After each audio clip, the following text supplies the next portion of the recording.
8वीं शताब्दी ईस्वी तक फैला शालुक्य साम्राज्य प्राचीन भारतीय इतिहास के जीवंत ताने बाने का एक प्रमाण है। वर्तमान कर्नाटक भारत के उपजाऊ डेक और पठार से उभरकर शालुक्य अपने सैन्य कौशल, प्रशासनिक कौशल और समृद्ध सांस्कृतिक संरक्षण के माध्यम से प्रमुखता में आए। उनके साम्राज्य में दक्षिण भारत के विशाल क्षेत्र शामिल थे, जिसने इस क्षेत्र के राजनीतिक, आर्थिक और सांस्कृतिक परिदृश्य पर एक अमिट छाप छोड़ी। शालुक्य जैसे प्राचीन भारतीय राजवंशों का अध्ययन भारतीय सभ्यता के विकास में गहन अंतर्दृष्टि प्रदान करता है। यह शासन संरचनाओं, सामाजिक आर्थिक गतिशीलता, कलात्मक उपलब्धियों और धार्मिक दर्शन की सूक्ष्म समझ प्रदान करता है, जिसने उपमहाद्वीप के इतिहास को आकार दिया। मंदिर वास्तुकला, साहित्य और हिंदू और जैन परंपराओं के प्रचार में उनके योगदान के लिए जाने जाने वाले शालुक्य मध्ययुगीन भारतीय समाज को परिभाषित करने वाले विविध सांस्कृतिक तत्वों के संश्लेषण का उदाहरण है। इस निबंध के माध्यम से हम शालुक्य साम्राज्य की बहुआयामी गाथा को उजागर करने की यात्रा पर निकलते हैं, इसके ऐतिहासिक महत्व का जश्न मनाते हैं और प्राचीन भारतीय राजवंशों की विरासतों को संरक्षित करने और उनका अध्ययन करने के महत्व की पुष्टि करते हैं। शालुक्य राजवंश दक्कन पठार के हृदय स्थल में उभरा, मुख्य रूप से वर्तमान कर्नाटक भारत के क्षेत्र में। उनकी प्रारंभिक उत्पत्ति 6ठी शताब्दी ईसा पूर्व में हुई, जहां उन्होंने विविध सांस्कृतिक प्रभावों की पृष्ठभूमि के बीच खुद को क्षेत्रीय शासकों के रूप में स्थापित किया। दक्कन पठार, जो अपनी उपजाऊ भूमि और रणनीतिक भौगोलिक स्थिति की विशेषता रखता है, ने शालुक्य के विकास और विस्तार के लिए एक आदर्श आधार प्रदान किया। सांस्कृतिक रूप से शालुक्य ने दक्षिण भारत में प्रचलित विभिन्न परंपराओं से प्रभावों को आत्मसात किया, जिसमें स्वदेशी द्रविड़ संस्कृतियों और व्यापार और प्रवास मार्गों के माध्यम से लाए गए उत्तरी भारतीय परंपराओं का बढ़ता प्रभाव शामिल है। यह सांस्कृतिक संश्लेषण बाद में उनके कलात्मक और स्थापत्य प्रयासों में प्रमुखता से प्रकट हुआ, जिसने विशिष्ट शालुक्य शैली को चिह्नित किया, जिसने स्थानीय रूपांकनों को व्यापक भारतीय कलात्मक रुझानों के साथ मिश्रित किया। शालुक्यों का वर्चस्व रणनीतिक गठबंधनों, सैन्य अभियानों और कूटनीतिक चालों की एक श्रृंखला के माध्यम से सामने आया। शुरुआत में उन्होंने पलकेश और प्रथम के अधीन शक्ति को मजबूत किया, जिन्होंने 6ठी शताब्दी ई में शालुक्य अधिकार की नींव रखी। उनके उत्तराधिकारियों, विशेष रूप से पलकेश और द्वितीय, ने चतुर सैन्य अभियानों के माध्यम से साम्राज्य की सीमाओं का विस्तार किया, पड़ोसी राज्यों पर शालुक्य प्रभुत्व का दावा किया और दक्षिण भारत में अपना आधिपत्य स्थापित किया। उनके उत्थान की कुंजी क्षेत्रीय शक्तियों के साथ रणनीतिक गठबंधनों का लाभ उठाने की उनकी क्षमता और एक प्रभावी प्रबंधित आंतरिक प्रशासन था। शालुक्य राजाओं ने एक मजबूत प्रशासनिक ढांचा विकसित किया, जिसने उनके विस्तारित क्षेत्रों में प्रभावी शासन की सुविधा प्रदान की। व्यापार और कृषि के उनके संरक्षण ने आर्थिक समृद्धि को बढ़ावा दिया, जिससे साम्राज्य की स्थिरता और प्रभाव में योगदान मिला। 7वीं शताब्दी ईसा पूर्व तक शालुक्य दक्षिण भारतीय राजनीति में एक प्रमुख शक्ति के रूप में उभरे थे, जिन्होंने पल्लव और कदम्ब जैसे प्रतिद्वंद्वी राजवंशों को चुनौती दी और अक्सर उनसे आगे निकल गए।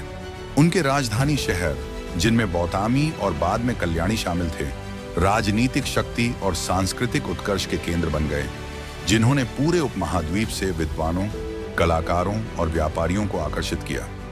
शालुक्य साम्राज्य एक केंद्रीकृत शासन प्रणाली के तहत संगठित था, जिसने अपने विशाल क्षेत्रों में प्रभावी प्रशासन की सुविधा प्रदान की। राजनीतिक पदानुक्रम के शीर्ष पर सम्राट था, जिसका अधिकार निर्णय लेने और नीति कार्यान्वयन में सर्वोपरि था। राजा प्रशासनिक अधिकारियों के एक नेटवर्क पर नियंत्रण रखता था, जिन्हें योग्यता और ताज के प्रति वफादारी के आधार पर नियुक्त किया जाता था। प्रशासनिक रूप से साम्राज्य को प्रांतों या क्षेत्रों में विभाजित किया गया था, जिनमें से प्रत्येक को नियुक्त प्रशासकों या राज्यपालों द्वारा शासित किया जाता था, जिन्हें महासामंत या दंडनीयक के रूप में जाना जाता था। ये अधिकारी स्थानीय प्रशासन, कर संग्रह और कानून प्रवर्तन की देखरेख करते थे, जिससे यह सुनिश्चित होता था कि राजा का अधिकार पूरे क्षेत्र में समान रूप से फैला हुआ है। स्थिरता और कुशल शासन बनाए रखने के लिए प्रशासनिक विभाजन महत्वपूर्ण थे, खासकर शालुक्य जैसे विविध और विशाल साम्राज्य में। शालुक्य वंश में राजत्व वंशानुगत था, जो ज्यादातर मामलों में पिता से पुत्र को हस्तांतरित होता था। हालांकि उत्तराधिकार के लिए कभी कभी विवाद और चुनौतियां होती थी। शासक की वैधता अक्सर धार्मिक अनुष्ठानों और प्रभावशाली दरबारियों और क्षेत्रीय प्रमुखों के समर्थन के माध्यम से पुष्टि की जाती थी। उत्तराधिकार हमेशा सुचारू नहीं होता था और कभी कभी प्रतिस्पर्धी दावेदारों के बीच सत्ता संघर्ष होता था, जो साम्राज्य को अस्थायी रूप से अस्थिर कर सकता था। चालुक्य राजाओं के पास लौकिक और आध्यात्मिक दोनों तरह के अधिकार थे, जो अक्सर मंदिरों और धार्मिक संस्थानों के संरक्षक होते थे। उनकी भूमिका राजनीतिक प्रशासन से आगे बढ़कर कला, वास्तुकला और साहित्य के संरक्षण तक फैली हुई थी, जिसने राजवंश की सांस्कृतिक विरासत में महत्वपूर्ण योगदान दिया। अपने संरक्षण के माध्यम से चालुक्य शासकों ने सामाजिक सामंजस्य बनाए रखा और जनता के बीच अपनी वैधता को मजबूत किया, जिससे उन्हें दैवीय सम्राट का दर्जा मिला। चालुक्य साम्राज्य की आर्थिक समृद्धि मजबूत कृषि पद्धतियों में निहित थी, जिसने इसकी बढ़ती आबादी को बनाए रखा और शहरी केंद्रों का समर्थन किया। डेक और पठार के उपजाऊ मैदानों में कृषि ने साम्राज्य की अर्थव्यवस्था की रीढ़ बनाई, जिसमें चावल, दालें, बाजरा और गन्ना जैसी फसलें बड़े पैमाने पर उगाई जाती थीं। चालुक्य ने कृषि उत्पादकता बढ़ाने और लगातार फसल सुनिश्चित करने के लिए जलाशयों और नहरों सहित सिंचाई के बुनियादी ढांचे में निवेश किया, जिससे खाद्य सुरक्षा और आर्थिक स्थिरता को बढ़ावा मिला। किसान समुदायों ने कृषि उत्पादन में महत्वपूर्ण भूमिका निभाई, जिसे चालुक्य शासकों द्वारा प्रदान की गई भूमि अनुदान और प्रोत्साहनों द्वारा समर्थित किया गया। अधिशेष कृषि उपज ने न केवल स्थानीय आबादी को बनाए रखा, बल्कि पड़ोसी क्षेत्रों के साथ व्यापार और वाणिज्य को भी सुगम बनाया, जिससे साम्राज्य की आर्थिक समृद्धि में योगदान मिला। चालुक्य के अधीन व्यापार और वाणिज्य फला फूला, जो दक्षिण भारत को उपमहाद्वीप के अन्य भागों और उससे आगे के क्षेत्रों से जोड़ने वाले व्यापार मार्गों के व्यापक नेटवर्क द्वारा सुगम बनाया गया। डेक और पठार में चालुक्य साम्राज्य की रणनीतिक स्थिति ने इसे भारत के पश्चिमी और पूर्वी तटों के बंदरगाहों को जोड़ने वाले प्रमुख व्यापार मार्गों को नियंत्रित करने की अनुमति दी।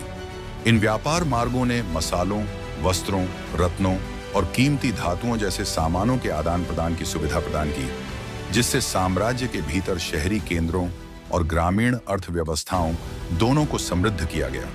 पश्चिमी तट पर ब्रोच का बंदरगाह शहर आधुनिक बारूच समुद्री व्यापार के लिए एक महत्वपूर्ण केंद्र के रूप में कार्य करता था, जो चालुक्य साम्राज्य को अरब सागर में व्यापार नेटवर्क से जोड़ता था। समुद्री वाणिज्य में साम्राज्य की भागीदारी ने विलासिता की वस्तुओं के आयात को सक्षम किया और विदेशी भूमि के साथ सांस्कृतिक आदान प्रदान की सुविधा प्रदान की, जिससे साम्राज्य की प्रतिष्ठा और आर्थिक समृद्धि बढ़ी। इसके अतिरिक्त चालुक्य शासकों ने बाजार कस्बों का निर्माण किया और व्यापार अनुदान देकर व्यापार को बढ़ावा दिया, जिससे व्यापारियों को प्रोत्साहन और सुरक्षा मिली। इन उपायों ने वाणिज्यिक गतिविधियों को बढ़ावा दिया, आर्थिक विकास को प्रोत्साहित किया और मध्य युगीन दक्षिण भारत में एक महत्वपूर्ण आर्थिक शक्ति के रूप में चालुक्य साम्राज्य की स्थिति को मजबूत किया। चालुक्य साम्राज्य कला, वास्तुकला और साहित्य में अपने महत्वपूर्ण योगदान के लिए प्रसिद्ध है, जो अपने चरमोत्कर्ष के दौरान शाही संरक्षण में फला फूला। चालुक्य शासक विशेष रूप से पालकेशन द्वितीय और विक्रमादित्य द्वितीय के शासनकाल के दौरान कला के महत्वपूर्ण संरक्षक थे, जिन्होंने एक सांस्कृतिक पुनर्जागरण को बढ़ावा दिया, जिसने दक्षिण भारतीय विरासत पर एक अमिट छाप छोड़ी। उनकी वास्तुकला चालुक्य की सबसे स्थायी विरासतों में से एक है, जिसमें द्रविड़ और नागर शैलियों का अनूठा मिश्रण देखने को मिलता है। प्रमुख उदाहरणों में तलहटी में चट्टान को काटकर बनाए गए मंदिर शामिल हैं, विशेष रूप से शिव और विष्णु जैसे विभिन्न हिंदू देवताओं को समर्पित गुफा मंदिर। यूनेस्को की विश्व धरोहर स्थल पट्टाकल में उत्कृष्ट संरचनात्मक मंदिर, जटिल नक्काशी और विस्तृत फ्रीज दिखाते हैं, जो साम्राज्य की स्थापत्य कला और धार्मिक उत्साह को दर्शाते हैं। चालुक्य कला मूर्तिकला और चित्रकला सहित विभिन्न माध्यमों में फली फूली। तलहटी गुफा मंदिरों और पट्टाकल की मूर्तियों में हिंदू पौराणिक कथाओं के दृश्य दर्शाए गए हैं, जो रूप और अभिव्यक्ति की महारत को प्रदर्शित करते हैं। साम्राज्य के कलाकारों ने कांस्य की मूर्तियां और जटिल आभूषण बनाने में भी महारत हासिल की, जो धातु विज्ञान और शिल्प कौशल में उनके कौशल का प्रदर्शन करती हैं। चालुक्य संरक्षण के तहत साहित्यिक गतिविधियां भी फली फूली। विद्वानों ने संस्कृत महाकाव्यों, कविताओं और विविध विषयों पर ग्रंथों की रचना की।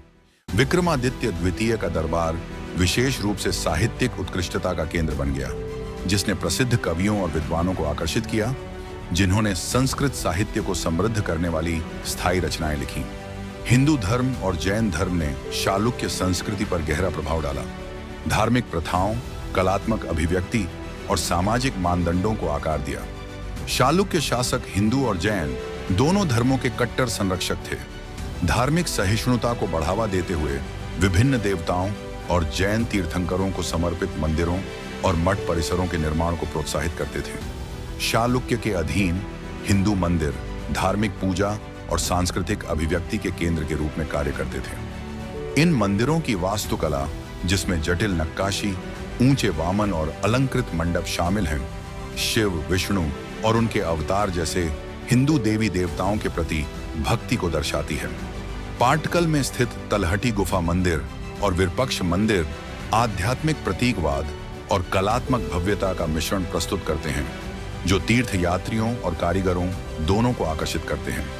चालुक्य साम्राज्य ने जैन धर्म के संरक्षण को भी देखा, विशेष रूप से उन शासकों के अधीन जिन्होंने अहिंसा और तप के जैन सिद्धांतों को अपनाया। जैन मठवासी केंद्र और मंदिर जैसे कि तलहटी में स्थित जैन गुफाएं और श्रवण बेलगोला में महाबली की अखंड प्रतिमा जैन धार्मिक प्रथाओं और दार्शनिक शिक्षाओं के लिए साम्राज्य के समर्थन को प्रमाणित करती हैं। चालुक्य साम्राज्य की सैन्य उपलब्धियां दक्षिण भारत में इसकी प्रमुखता और विस्तार में महत्वपूर्ण थी।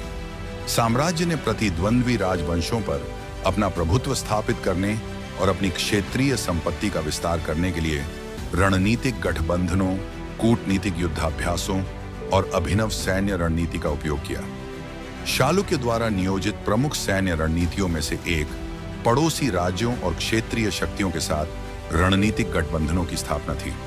वैवाहिक गठबंधनों और कूटनीतिक संधियों के माध्यम से चालुक्य शासकों ने सैन्य समर्थन और राजनीतिक वैधता हासिल की, जिससे विरोधियों के खिलाफ उनकी स्थिति मजबूत हुई।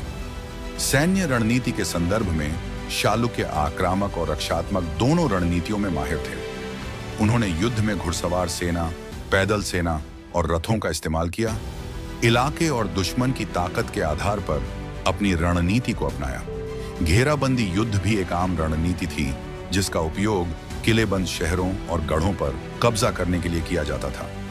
चालुक्य साम्राज्य का क्षेत्रीय विस्तार सैन्य अभियानों की एक श्रृंखला द्वारा चिह्नित किया गया था, जिसने दक्षिण भारत में अपने प्रभुत्व का काफी विस्तार किया।